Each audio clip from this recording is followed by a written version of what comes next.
Bottom of the deck ಬಂದಿರುವಂತಹದ್ದು empress card ಬಂದಿದೆ. So empress card ಏನನ್ನು ರೆಪ್ರೆಸೆಂಟ್ ಮಾಡುತ್ತೆ?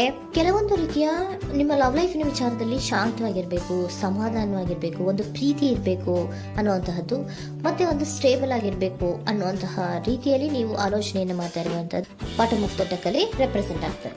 ಲೈಫಿನ ವಿಚಾರದಲ್ಲಿ ನೀವು ಪಾಸ್ಟಿನಲ್ಲಿ ಕೆಲವೊಂದು ರೀತಿಯ ಕೆಲವೊಬ್ಬರಿಗೆ ಸೋಲ್ಮೇಟ್ ಕನೆಕ್ಷನ್ ಅನ್ನ ರೆಪ್ರೆಸೆಂಟ್ ಮಾಡ್ತಾ ಇದೆ ಕೆಲವೊಬ್ಬರಿಗೆ. ಓಕೆನಾ? ನಿಮ್ಮ ಪ್ರೀತಿಯಲ್ಲಿ ಒಂದು ರೀತಿಯ ಬಾಂಡೇಜ್ ಇರುವಂತಹದ್ದು ರೆಪ್ರೆಸೆಂಟ್ ಆಗ್ತಾ ಇದೆ. ಹಾರ್ಮೋನಿಗಳು ಇರುವಂತಹದ್ದು ರೆಪ್ರೆಸೆಂಟ್ ಆಗ್ತದೆ ಕೆಲವೊಬ್ಬರಿಗೆ. ಓಕೆನಾ? ಮತ್ತೆ ಕೆಲವೊಬ್ಬರಿಗೆ ನಿಮ್ಮ ಲವ್ ಲೈಫ್ನ ವಿಚಾರದಲ್ಲಿ ಥರ್ಡ್ ಪಾರ್ಟಿ ಸಿಚುಯೇಷನ್ ಅನ್ನ ರೆಪ್ರೆಸೆಂಟ್ ಆಗ್ತಾ ಇದೆ. ಓಕೆನಾ? ಥರ್ಡ್ ಪಾರ್ಟಿ ಸಿಚುಯೇಷನ್ಸ್ ಅನ್ನ ರೆಪ್ರೆಸೆಂಟ್ ಮಾಡ್ತದೆ ನಿಯರ್ ಪಾಸ್ಟಿನಲ್ಲಿ ನಿಮಗೆ. ನೆಕ್ಸ್ಟ್ ಕಾರ್ಡ್ ಬಂದಿರುವಂತಹದ್ದು ಪೇಜ್ ಆಫ್ ಸೋರ್ಟ್ಸ್ ಬಂದಿದೆ. ಥರ್ಡ್ ಕಾರ್ಡ್ ಬಂದಿರುವಂತಹದ್ದು ಯಾವುದು? ನಿಮಗೆ ಪೇಜ್ ಆಫ್ ಸೋರ್ಟ್ಸ್ ಬಂದಿದೆ. ಸೊ ಕ್ಯೂರಿಯಾಸಿಟಿ ಇದ್ದಂತಹ, ನಿಮ್ಮ ಲವ್ ಲೈಫಿನ ವಿಚಾರದಲ್ಲಿ ಒಂದು ಕ್ಯೂರಿಯಾಸಿಟಿ ಇದ್ದಂತಹ, ಒಂದು ರೀತಿಯ ಬಾಂಡೇಜ್ ಇದ್ದಂತಹ, ಸ್ವಲ್ಪ ನೀವು ಮಾತಾಡಿರುವಂತಹ ಸಾಧ್ಯತೆಗಳು ರೀಸೆಂಟ್ ಪಾಸ್ಟ್ ನಲ್ಲಿ ರೆಪ್ರೆಸೆಂಟ್ ಆಗ್ತಾ ಇದೆ. ಸೊ ನಿಮ್ಮ ಲವ್ ಲೈಫಿನ ವಿಚಾರವಾಗಿ ಒಂದು ರೀತಿಯ ಬಾಂಡೇಜ್ ಇರುವಂತಹದ್ದು, ನೀವು ಕೆಲವೊಬ್ಬರಿಗೆ ಥರ್ಡ್ ಪಾರ್ಟಿ ಸಿಚುಯೇಷನ್ ಮತ್ತೆ ಕೆಲವೊಬ್ಬರಿಗೆ ಸೋಲ್ಮೇಟ್ ಕನೆಕ್ಷನ್ ಅನ್ನ ರೆಪ್ರೆಸೆಂಟ್ ಮಾಡ್ತಾ ಇದೆ. ಮತ್ತೆ ನಿಮ್ಮ ಲವ್ ಲೈಫಿನ ವಿಚಾರದಲ್ಲಿ ನೀವು ಮಾತಾಡಿರುವಂತಹದ್ದು ಕೂಡ ಕೆಲವೊಂದು ರೀತಿಯ ಮಾತುಕತೆಗಳು ಆಡಿರುವಂತಹದ್ದು, ಹೊಸ ಐಡಿಯಾಗಳನ್ನ ಮಾಡಿರುವಂತಹದ್ದು ಇಲ್ಲಿ ರೆಪ್ರೆಸೆಂಟ್ ಆಗ್ತದೆ. ಮೇ ಬಿ ನೀವು ಫ್ರೆಂಡ್ಸ್ಗಳ ಮೂಲಕ ನೀವು ನಿಮ್ಮ ಪರ್ಸನ್ ಅನ್ನ ಭೇಟಿಯಾಗಿರಬಹುದು. ಯಾವುದೋ ಕೆಲವೊಂದು ಫಂಕ್ಷನ್ಗಳಲ್ಲಿ ನೀವು ನಿಮ್ಮ ಪರ್ಸನ್ ಅನ್ನ ಭೇಟಿಯಾಗಿರುವಂತಹ ಸಾಧ್ಯತೆಗಳು ಇದೆ ಅನ್ನೋದನ್ನ ನಿಮ್ಮ ಪಾಸ್ಟ್ನಲ್ಲಿ ರೆಪ್ರೆಸೆಂಟ್ ಮಾಡ್ತಾ ಇದೆ.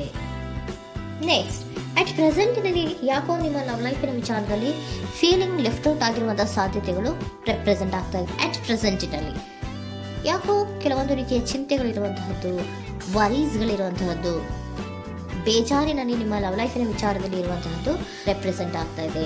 ಯಾಕೆ ಅಂದ್ರೆ ನಿಮ್ಮ ಲವ್ ಲೈಫಿನ ವಿಚಾರವಾಗಿ ಕೆಲವೊಂದು ರೀತಿಯ ಬದಲಾವಣೆಗಳಾಗ್ತಾ ಇರುವಂತಹದ್ದು ರೆಪ್ರೆಸೆಂಟ್ ಆಗ್ತಾ ಇದೆ. ಯಾಕೋ ಕೆಲವೊಂದು ಚೇಂಜಸ್ಗಳಾಗ್ತಾ ಇರೋದ್ರಿಂದ ನೀವು ಬೇಜಾರಿನಲ್ಲಿ ಇರುವಂತಹದ್ದು, ನಿಮ್ಮ ಲವ್ ಲೈಫಿನ ವಿಚಾರವಾಗಿ ಯಾಕೋ ಪರಿಸ್ಥಿತಿಗಳು ಅಷ್ಟು ಚೆನ್ನಾಗಿಲ್ಲದೆ ಇರುವಂತಹದ್ದು ರೆಪ್ರೆಸೆಂಟ್ ಆಗ್ತಾ ಇದೆ. ಯಾಕೋ ಕೆಲವು ಬದಲಾವಣೆಗಳು, ಚೇಂಜಸ್ಗಳು ಆವಾಗಿಂದ ಆವಾಗಲೇ ಆಗ್ತಾ ಇರುವಂತಹದ್ರಿಂದ ನಿಮಗೆ ಬೇಜಾರಾಗಿರುವಂತಹದ್ದು ರೆಪ್ರೆಸೆಂಟ್ ಆಗ್ತಾ ಇರೋದು. ಮತ್ತೆ ಥರ್ಡ್ ಕಾರ್ಡ್ ಬಂದಿರುವಂತಹದ್ದು ಕ್ವೀನ್ ಆಫ್ ವ್ಯಾಂಡ್ಸ್ ಬಂದಿದೆ. ಸೊ ಕ್ವೀನ್ ಆಫ್ ವ್ಯಾಂಡ್ಸ್ ಏನಕ್ಕೆ ನಿಮಗೆ ಪದೇ ಪದೇ ಚೇಂಜಸ್ಗಳಾಗ್ತಾ ಇದೆ? ಆ ಚೇಂಜಸ್ಗಳಿಂದ ಯಾಕೋ ಕೆಲವೊಂದು ರೀತಿಯ ವೇರಿಯೇಷನ್ಗಳು ಆಗ್ತಾನೆ ಇರೋದ್ರಿಂದ ನಿಮಗೆ ಬೇಜಾರಾಗ್ತಾ ಇದೆ.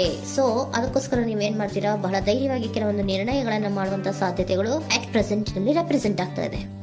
ಬಹಳಷ್ಟು ಧೈರ್ಯದಿಂದ ಇಂಡಿಪೆಂಡೆಂಟ್ ಆಗಿ ಕೆಲವೊಂದು ನಿರ್ಣಯಗಳನ್ನ ಮಾಡಬೇಕು ಅನ್ನುವಂತಹ ಆಲೋಚನೆಗಳನ್ನ ಮಾಡ್ತಾ ಇರುವಂತಹದ್ದು ರೆಪ್ರೆಸೆಂಟ್ ಆಗ್ತಾ ಇದೆ. ಯಾಕೆ ಅಂದ್ರೆ ಆವಾಗಿನ ಅವಾಗೆ ನಿಮ್ಮ ಲವ್ ಲೈಫಿನ ವಿಚಾರದಲ್ಲಿ ತುಂಬಾ ಏರುಪೇರುಗಳಾಗ್ತಾ ಇರೋದ್ರಿಂದ ಆ ವಿಚಾರದಲ್ಲಿ ಸ್ವಲ್ಪ ಬೇಜಾರುಗಳು ಇರುವಂತದ್ದು ರೆಪ್ರೆಸೆಂಟ್ ಆಗ್ತದೆ. ಇನ್ ಇಮಿಡಿಯೇಟ್ ಫ್ಯೂಚರಿನಲ್ಲಿ ಯಾಕೋ ನೀವು ಕೆಲವೊಂದು ವಿಚಾರಗಳಲ್ಲಿ ನೋಡಿ ಆತಂಕ ಪಡ್ತಾ ಇರುವಂತಹ, ಎಗೇನ್ ಬೇಜಾರನ್ನ ಪಡ್ತಾ ಇರುವಂತಹದ್ದು, ನಿದ್ರಾಹೀನತೆಯನ್ನ ಮಾಡ್ಕೋತಾ ಇರುವಂತಹದ್ದು, ಸ್ಟ್ರೆಸ್ಸಿನಲ್ಲಿ ಇರುವಂತಹದ್ದು ರೆಪ್ರೆಸೆಂಟ್ ಆಗ್ತಾ ಇದೆ. ಕೆಲವೊಂದು ನಿರ್ಣಯಗಳನ್ನು ತಗೊಳ್ಳುವಂತಹ ಸ್ಟ್ರೆಸ್ಗಳಲ್ಲಿ ಇರುವಂತಹದ್ದು ಕೆಲವೊಬ್ಬರಿಗೆ ಯಾಕೋ ಇಮಿಡಿಯೇಟ್ ಫ್ಯೂಚರ್ ನಲ್ಲಿ ಕೂಡ ರೆಪ್ರೆಸೆಂಟ್ ಆಗ್ತಾ ಇದೆ. ಆದ್ರೆ ಫ್ಯೂಚರ್ ನಲ್ಲಿ ನೀವು ಏನ್ ಮಾಡ್ಬೇಕಾಗಿತ್ತು? ಸೊ ಕ್ವಿಕ್ ಥಿಂಕಿಂಗ್ ಅನ್ನ ಮಾಡ್ಬೇಕಾಗಿತ್ತು. ಕೆಲವು ವಿಚಾರಗಳ ಬಗ್ಗೆ ನೀವು ಫೋಕಸ್ ಅನ್ನ ಮಾಡ್ಬೇಕಾಗಿತ್ತು. ಏನಾಗ್ತಾ ಇದೆ ನಮ್ಮ ಲವ್ ಲೈಫಿನ ವಿಚಾರದಲ್ಲಿ ಅನ್ನೋದನ್ನ ಫೋಕಸ್ ಅನ್ನ ಮಾಡಿದ್ರೆ ನಿಮ್ಮ ಲವ್ ಲೈಫಿನ ವಿಚಾರದಲ್ಲಿ ಕೆಲವೊಂದು ರೀತಿಯ ಫುಲ್ಫಿಲ್ಮೆಂಟ್ಗಳು, ಸಮಾಧಾನಗಳು, ಖುಷಿಗಳು ಇರುತ್ತೆ. ಯಾವಾಗ ನೀವು ಫೋಕಸ್ ಅನ್ನ ಮಾಡೋದಿಲ್ವೋ ಆಗ ನಿಮ್ಗೆ ಮತ್ತಷ್ಟು ಆತಂಕಗಳು, ಬೇಜಾರುಗಳು ಆಗುವಂತ ಸಾಧ್ಯತೆಗಳು ಇದೆ. ಇದು king of swords, nine of swords ಇನ ಕ್ಲಾರಿಫಿಕೇಶನ್ ಕಾರ್ಡ್ ಅಷ್ಟೇ. ಅಂದ್ರೆ ಏನು? ನೀವು ಕೆಲವೊಂದು ವಿಚಾರಗಳಲ್ಲಿ ಫೋಕಸ್ ಅನ್ನ ಮಾಡಬೇಕು. ಲವ್ ಲೈಫಿನ ವಿಚಾರಗಳಲ್ಲಿ ಫೋಕಸ್ ಅನ್ನ ಮಾಡಿ ಕೆಲವೊಂದು ರೀತಿಯ ಆಕ್ಷನ್ಸ್ ಗಳನ್ನ ತಗೊಂಡ್ರೆ ಫುಲ್ಫಿಲ್ಮೆಂಟ್ಗಳಾಗುವಂತಹ, ಸಮಾಧಾನಗಳಾಗುವಂತಹ, ಖುಷಿಗಳಾಗುವಂತಹ ಸಾಧ್ಯತೆಗಳು ಇದೆ. ಕರೆಕ್ಟ್ ಆಗಿ ಮಾತಾಡಬೇಕು.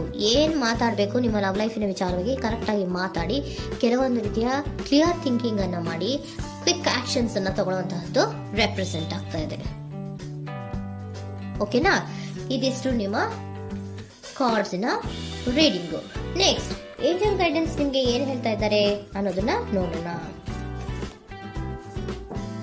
ನಿಮ್ಮ ಲವ್ ಲೈಫಿನ ವಿಚಾರವಾಗಿ ಏಂಜಲ್ ಗೈಡೆನ್ಸ್ ಏನ್ ಕೊಡ್ತಾ ಇದ್ದಾರೆ? ವೇಟ್ ಅಂತ ಹೇಳ್ತಾ ಇದ್ದಾರೆ. ಸ್ವಲ್ಪ ತಾಳ್ಮೆಯಿಂದ ಇರೋ, ಅವಸರದಲ್ಲಿ ಯಾವ ನಿರ್ಧಾರವನ್ನ ಕೂಡ ಮಾಡಬೇಡ ಅನ್ನೋದನ್ನ ಏಂಜಲ್ ಗೈಡೆನ್ಸ್ ಕೊಡ್ತಾ ಇದ್ದಾರೆ. It's up to you. ಇದು ಎಲ್ಲ ನಿನಗೆ ಬಿಟ್ಟಿರುವಂತಹದ್ದು.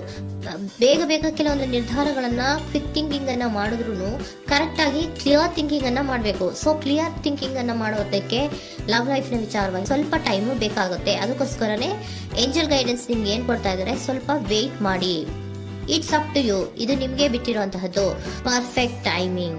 ಕೆಲವೊಂದು ವಿಚಾರಗಳಿಗೆ ಪರ್ಫೆಕ್ಟ್ ಟೈಮಿಂಗ್ ಅನ್ನೋದು ಅಥವಾ ಡಿವೈನ್ ಟೈಮಿಂಗ್ ಅನ್ನೋದು ಬರಬೇಕು. ಆಗ ಕೆಲವೊಂದು ನಿರ್ಣಯಗಳನ್ನ ಮಾಡಬಹುದು. ಸ್ವಲ್ಪ ನೀವು ಈಗ ಯಾವುದೇ ರೀತಿಯ ಅವಸರದ ನಿರ್ಧಾರಗಳನ್ನು ಮಾಡೋದು ಬೇಡ ಅಂತ ಹೇಳ್ತಾ ಇದ್ದಾರೆ. ಓಕೆ, ಸರೆಂಡರ್ ಕಾರ್ಡ್ ಏನ್ ಹೇಳ್ತಾ ಇದ್ದಾರೆ ಅನ್ನೋದನ್ನ ನೋಡೋಣ. So surrender frustration doesn't open any doors. The key to resolving a dilemma, dissolving a block, is to take a breath, center yourself and regroup, so may approach the situation more calmly. Frustration, ಹತಾಶೆ ಅನ್ನೋದು ಮಾಡ್ಕೋಬೇಡಿ. ಹತಾಶೆ ಮಾಡ್ಕೊಳ್ಳೋದ್ರಿಂದ ನಿಮ್ಗೆ ಯಾವುದೇ ರೀತಿಯ ಹೊಸ ಐಡಿಯಾಗಳು ಬರಲ್ಲ, ಹೊಸ ಥಿಂಕಿಂಗ್ಗಳು ಬರಲ್ಲ, ಕ್ಲಿಯರ್ ಥಿಂಕಿಂಗ್ ಅನ್ನು ಮಾಡಕ್ಕೆ ಸಾಧ್ಯ ಆಗಲ್ಲ. ಸೊ ಅದಕ್ಕೆ ನೀವೇನ್ ಮಾಡಬೇಕು, ಫ್ರಸ್ಟ್ರೇಷನ್ ಅನ್ನ ಬಿಟ್ಬಿಟ್ರೆ ನೀವು ಸಮಾಧಾನವಾಗಿ ಯೋಚನೆ ಮಾಡಿ ಕೆಲವೊಂದು ನಿರ್ಧಾರಗಳನ್ನ ಮಾಡಿ ಅನ್ನೋದನ್ನ ಸರೆಂಡರ್ ಕಾರ್ಡ್ ಕೂಡ ನಿಮ್ಗೆ ಹೇಳ್ತಾ ಇದ್ದಾರೆ. ಸೊ ನಿಮ್ಮ ಲವ್ ಲೈಫಿನ ವಿಚಾರದಲ್ಲಿ ಈಗ ಸ್ವಲ್ಪ ನಿಮ್ಗೆ ಬೇಜಾರುಗಳಿರುವಂತಹದ್ದು, ಕೆಲವೊಂದು ಬದಲಾವಣೆಗಳು, ವೇರಿಯೇಷನ್ಗಳು ಆಗ್ತಾ ಇರುವಂತದ್ದು ರೆಪ್ರೆಸೆಂಟ್ ಆಗ್ತಾ ಇದೆ. ಸೊ ನಿಮ್ಮ ಲವ್ ಲೈಫಿನ ವಿಚಾರಕ್ಕೆ ಫ್ಯೂಚರಿನಲ್ಲಿ ಕೆಲವೊಂದು ಆಕ್ಷನ್ಸ್ ಅನ್ನ ತಗೋಬೇಕಾದ್ರೆ ಸ್ವಲ್ಪ ವೇಟ್ ಮಾಡಬೇಕು, ಕ್ಲಿಯರ್ ಆಗಿ ಥಿಂಕ್ ಮಾಡಬೇಕು, ಅದರಲ್ಲಿ ಆಕ್ಷನ್ಸ್ ಅನ್ನ ತಗೋಬೇಕು ಅನ್ನೋದನ್ನ ಹೇಳ್ತಾ ಇದ್ದಾರೆ. ಓಕೆನಾ? ಆಗ ಮಾತ್ರ ನಿಮ್ಗೆ ನಿಮ್ಮ ಎನರ್ಜಿಯಲ್ಲಿ ಏನ್ ಶಾಂತತೆ ಬರಬೇಕು ಅಂತ ಹೇಳ್ತೀರಲ್ಲ, ಆ ಶಾಂತತೆ ಏನ್ ಬರಬೇಕು, ಲವ್ ಲೈಫಿನ ವಿಚಾರವಾಗಿ ಶಾಂತತೆ ಯಾವಾಗ ಬರುತ್ತೆ ಅಂದ್ರೆ ನೀವು ಕ್ಲಿಯರ್ ಥಿಂಕಿಂಗ್ ಅನ್ನ ಮಾಡಿದಾಗ ಮಾತ್ರ ಬರುವಂತಹದ್ದು ಅನ್ನೋದು ಕಾರ್ಡ್ಸ್ ಗಳಲ್ಲಿ ರೆಪ್ರೆಸೆಂಟ್ ಆಗ್ತದೆ.